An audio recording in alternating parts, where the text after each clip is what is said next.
क्या ये सब कुछ पाक फौज ने करना था? रहते भी डिफेंस में है, फौज को गालियां देते हैं। कुछ तो शर्म करो यार। सर, मैं पाकिस्तानी फौज को गालियां देने वालों को ये बता देना चाहता हूं, आज पाकिस्तान के एक एक इंच की हिफाजत की। उन्होंने नारा लगाया था कि हम पुलिस इस्लाहात देंगे, हम एजुकेशन इस्लाहात देंगे, हम हेल्थ इस्लाहात देंगे, ब्यूरोक्रेसी का स्ट्रक्चर ठीक करेंगे। क्या ये सब कुछ पाक फौज ने करना था?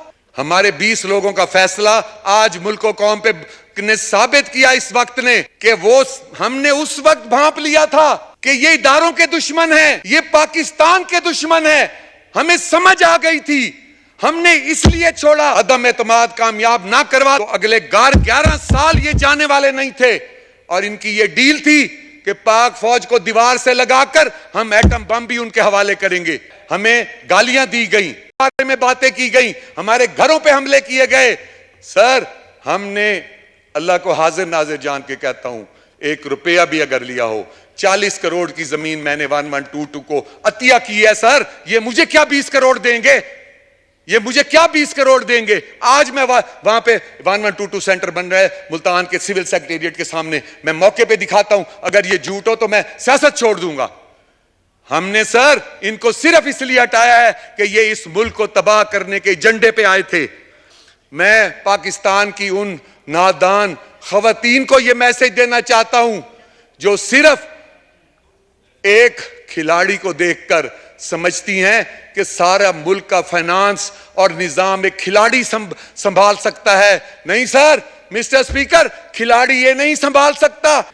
मैं आज एक अपील करना चाहता हूं अपने चीफ जस्टिस साहब से कि अगर वो सुओ मोटो लेना भी चाहते हैं और उनको बहुत शौक है तो खुदा के लिए गरीब की महंगाई पे सुओ मोटो लें। कोई हमारे इलाके में आज तक कब्जा नहीं कर सका, ये हमारी फौज का तुर्रा इम्तियाज है। पाकिस्तान अस्करी तौर पर अदम इस्तेहकाम का शिकार नहीं हो सका। मैं इसके लिए सलाम पेश करता हूं पाक फौज को। मुसल्लह अफवाज ने हमेशा इसका मुंह तोड़ जवाब दिया है, एक एक इंच पाकिस्तान की सरहद की हिफाजत की है। 1970 सर, मैं पाकिस्तानी फौज को गालियां देने वालों को यह बता देना चाहता हूं आज कि 1979 के बाद अफगानिस्तान में रूस अमरीकी जारियत ने जब जोर पकड़ा तो पाकिस्तान की मुसल्लह अफवाज ही थी जिन्होंने सरजमीन पाकिस्तान के एक एक इंच की हिफाजत की। इस अगस्त ऐवान की तरफ से और आम पाकिस्तानी की तरफ से मैं पाक फौज की मुकम्मल हिमायत का ऐलान करता हूं। सर, मिस्टर स्पीकर, मैं उन यहूदी और इंडियन एजेंट्स को आज ये बता देना चाहता हूं कि पाकिस्तान का वजूद, मजबूत पाकिस्तान महाभारत के ख्वाब की सबसे बड़ी रुकावट है।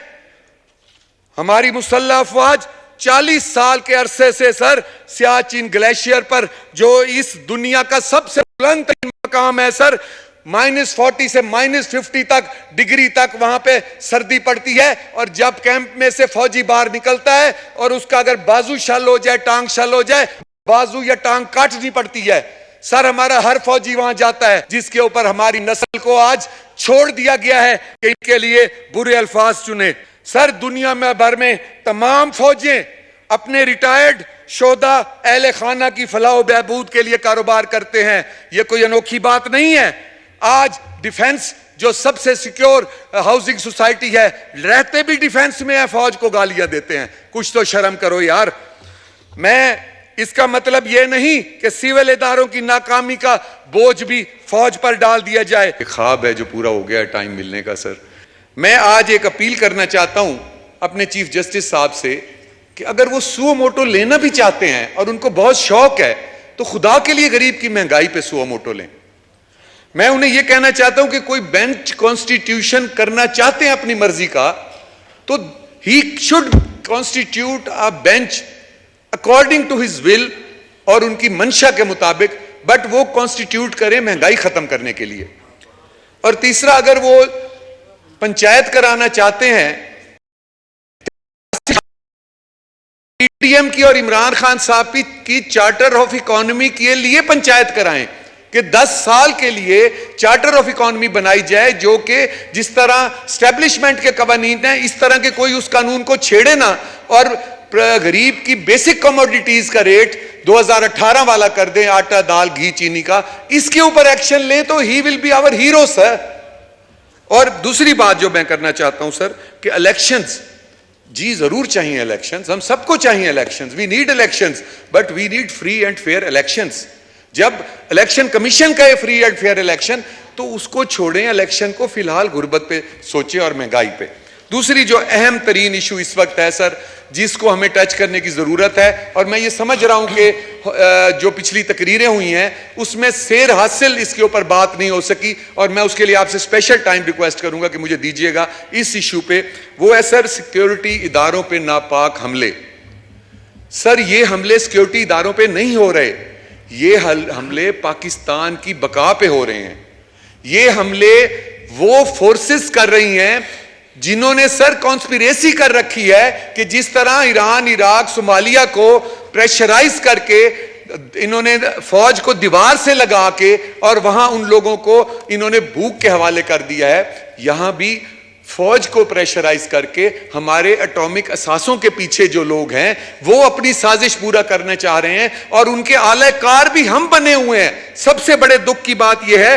तो मैं ये कहना चाहता हूं कि इस वक्त सिक्योरिटी इदारों पे हमला करने वाले लोगों को जो तहफ्फुज दे रहे हैं, मैं उनसे रिक्वेस्ट करता हूं, I am myself a lawyer sir, I want to request the chief justice of Pakistan कि जो जज उन लोगों को सपोर्ट कर रहे हैं जो सर इस मुल्क के सिक्योरिटी के इदारों के दुश्मन हैं, जो इस मुल्क की तरक्की की राह में रुकावट हैं, जो हर रोज एक नया इशू उठाते हैं, कभी धरना, कभी इलेक्शन पोस्टपोन, कभी कोई ऐसा काम करते हैं कि रोज डॉलर बढ़ता जा रहा है, इकोनॉमी बढ़ती जा रही है।